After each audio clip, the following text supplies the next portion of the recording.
Hey everybody, it's Amanda from Deliciously Disney. I'm in front of the camera, Mike's behind, and so that means that I'm cooking, and hopefully that means it'll be an easy recipe.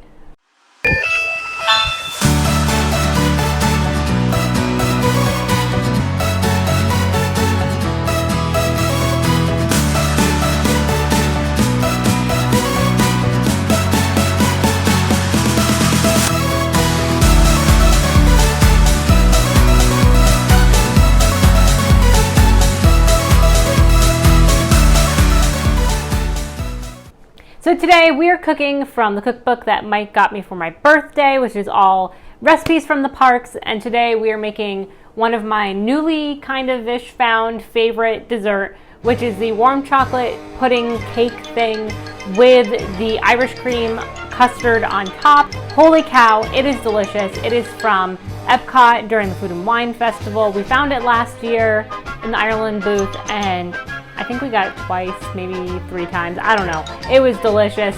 And so we're gonna make it today. And we had to kind of make a few substitutions. So let's get going.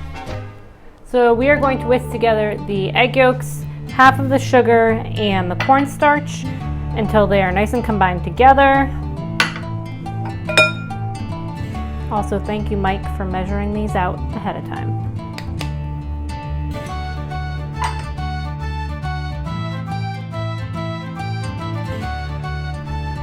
So next we are going to take our milk and the rest of our sugar, and we are going to mix that on heat until it comes to a boil, and we're going to just keep stirring it up constantly. So now we are just going to whisk this baby up, stirring constantly till it boils.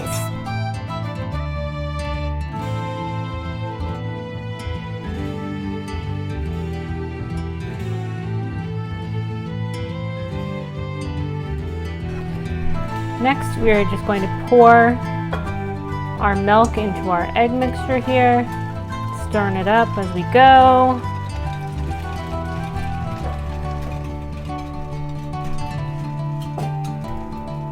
So then we're going to pour this back into the pan.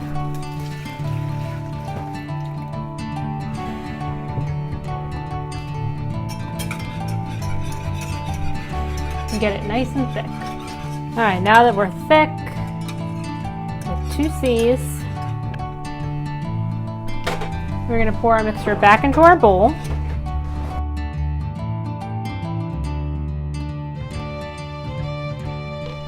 Now that we have our custard off of the stove and into an ice bath to cool, we are going to add in our Irish cream and whisk that in together.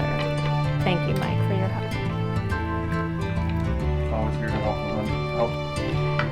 Always here to lend a helping hand. And we're just going to set it to the side while we make our cake pudding deliciousness thing. Did you try it? Okay. So first, to start your cakes, you are going to take your butter, you are going to add it to your chocolate, and then we are going to microwave this until it all melts and gets deliciousness together. You can do this on a double broiler, or you can do it in the microwave, which is what I'm going to do.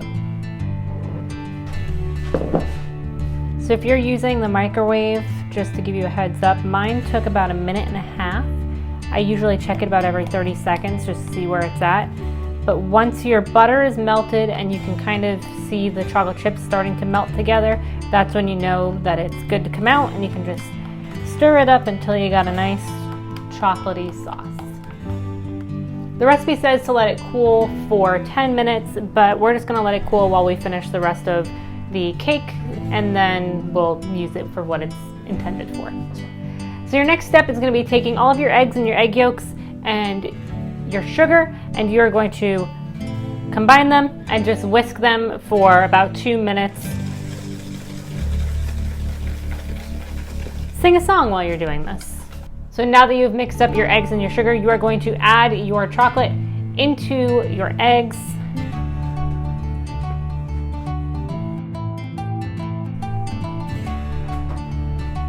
No chocolate left behind.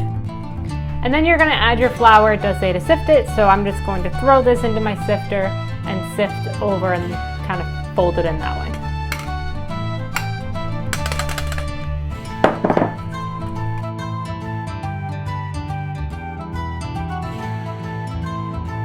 Now we're going to grease our ramekins by putting butter all over the inside.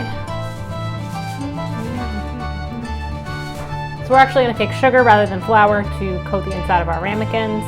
Different style for me, but you know. So the recipe says to divide it between your 6 ramekins because it makes 6 servings. However, we only have 2 because there's only 2 of us, so we should probably buy some more.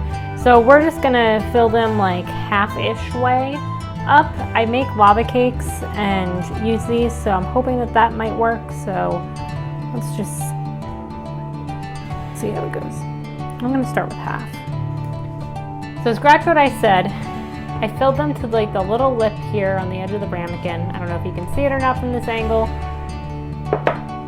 but we pretty much filled them all the way because Mike did remind me that it is more of a pudding than a cake. So we'll see how it turns out. If not, we've got a whole bunch more of the batter that we can make some more if we fail the first time. So then you're going to put these on a small baking tray and you're going to put them into your oven that you preset at 375 for 20 to 23 minutes, give or take.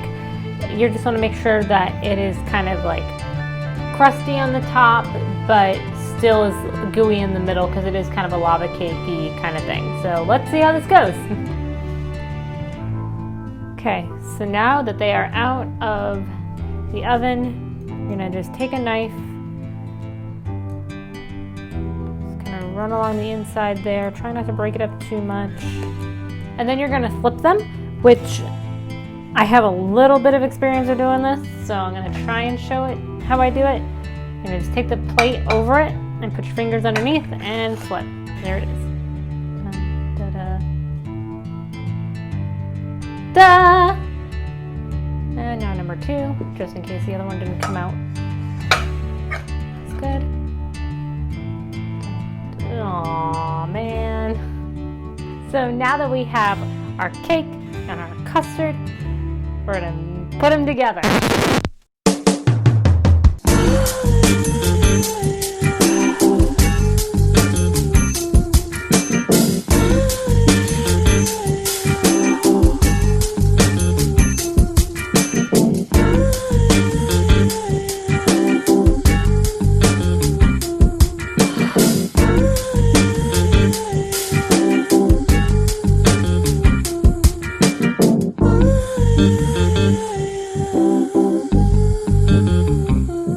Okay, Mike, are you ready? I'm ready.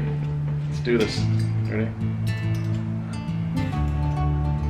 Just do it the other way so everybody else is off of that. Ooze all over the place. That's it. Cheers. Cheers. Do you like it?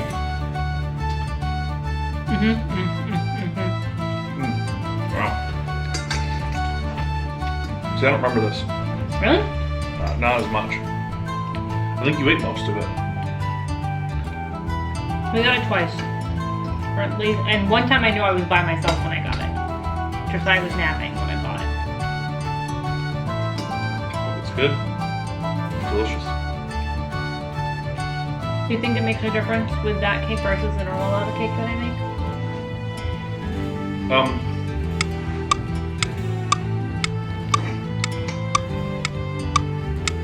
Yeah, I do. I think this is still more custardy than the other one. When you make yours is more of a cake, this is more of a custard. I would say flour with chocolate cake was flour in it, but it's very close. It's denser. It was that good, guys. But she's scraping the plate. I could lick the plate right now with that Bailey's cream. No, Bailey's cream definitely helps out. Yeah. It makes a big difference. I don't think this is on the menu for the 2020 year, which is kind of a bummer because it's really good. But as you can see, it's super easy to make at home. This definitely, I think it tastes better than the one at Disney because I like the sauce better. It feels a little bit thinner, which I like because the cake is heavy. And so I like having a little bit of a thinner sauce versus a thick sauce and a thick cake. Sure. I mean, it makes sense. I mean, again, like I said just like a little bit ago, I don't recall this. Like I recognize the flavors, but I wouldn't say that it's something that I I'm recalling, I think it's something you were more into, or you had one by yourself. You had, I think you, if I did have it, I had like 1 or 2 bites because I was probably eating 15 other things. So accurate. Which is my life in EPCOT. But other than that, I mean, that's good though. I think that I would probably next time use my regular lava cake recipe and just make the cream to go on top.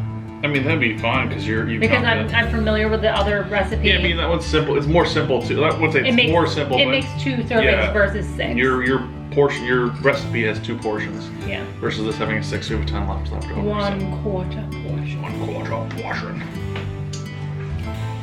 Cool. So as always, I mean, 10 out of 10 recommend to make. Yeah, definitely right. If you get time to make it, be great for like a party, like a dinner party. Especially because it does make a good amount of them. I wouldn't specifically say this is like an Irish dish to me.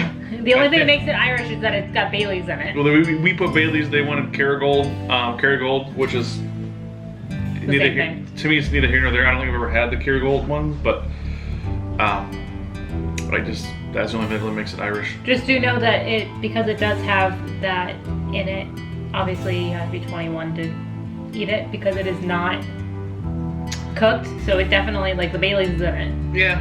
So you're gonna have but you can make it without the Baileys, and I think that it would taste just as good. Or just make the lava cake. You could get like an Irish cream flavoring and do it that way without having the Baileys cream style of it. You can just get regular Irish cream and substitute that instead if you wanted a non-alcoholic version. Yeah, and I'll also leave the link below, obviously for this recipe, but I'll also link below the lava cake recipe that I normally use if you want to make something that's a little more personal rather than party-sized. Individual, I guess it would be the right way to say that. So thank you guys so much for watching. As always, make sure to smash the subscribe button, like the video, and let us know down below what food we should cook next because we're running out of ideas and you guys probably know way more things to eat in Disney than we do. Yeah. Not true, because Mike knows a lot of things to eat in Disney. Yeah, I know just about everything. I'm just kidding, I don't know everything, No, but I know a lot of things. So with that, I guess we will see you at least on Monday, but maybe on Saturday for a new video as well. Yeah. So we'll see you then. Peace. Bye.